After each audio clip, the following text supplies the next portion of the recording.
एक बार एक मूर्तिकार हथौड़े से एक पत्थर को भगवान की मूर्ति का आकार देने की कोशिश कर रहा था।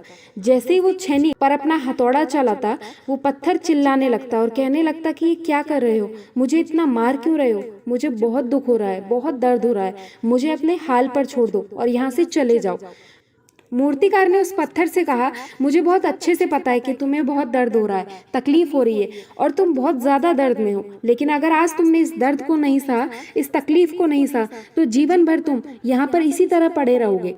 मुझे पता है कि तुम में आगे बढ़ने की संभावना है, तुम एक बहुत अच्छे पत्थर हो, लेकिन अगर तुम इसी तरह से रहोगे तो कभी आगे नहीं बढ़ पाओगे। इतना कहकर मूर्तिकार ने अपने औजार उठाए थे कि पत्थर फिर से चिल्लाने लगा, विनती करने लगा कि मुझे अपने हाल पर छोड़ दो। मुझे पता है कि जीवन के लिए कौन सी चीज सही है और कौन सी चीज गलत है। मुझे बहुत दर्द हो रहा है, अब इस तकलीफ को बहुत ज्यादा नहीं सह सकता।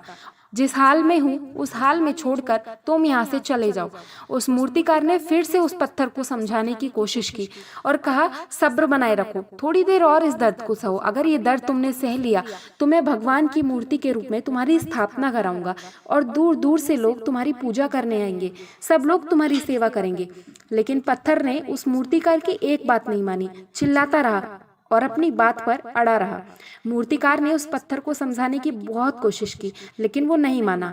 अब मूर्तिकार थक चुका था और वो उस पत्थर को छोड़कर आगे बढ़ गया और थोड़ी ही दूर उसने जाकर देखा कि एक बहुत ही अच्छा सा पत्थर वहां पर पड़ा हुआ है। उसने छेनी और हथौड़ा उठाया और उस पत्थर को मूर्ति बनाने के लिए वो तैयार हो गया। मूर्तिकार ने छेनी और हथौड़े का वार दूसरे पत्थर पर जारी रखा। दूसरे पत्थर को भी दर्द हुआ, तकलीफ उसे भी हुई, लेकिन उस पत्थर ने बर्दाश्त कर लिया और देखते ही देखते उस पत्थर ने भगवान की मूर्ति का रूप धारण कर लिया। थोड़े दिन बाद उस मूर्ति की एक मंदिर में स्थापना हो गई और धीरे धीरे करके लोग वहाँ पूजा पाठ करने आने लगे।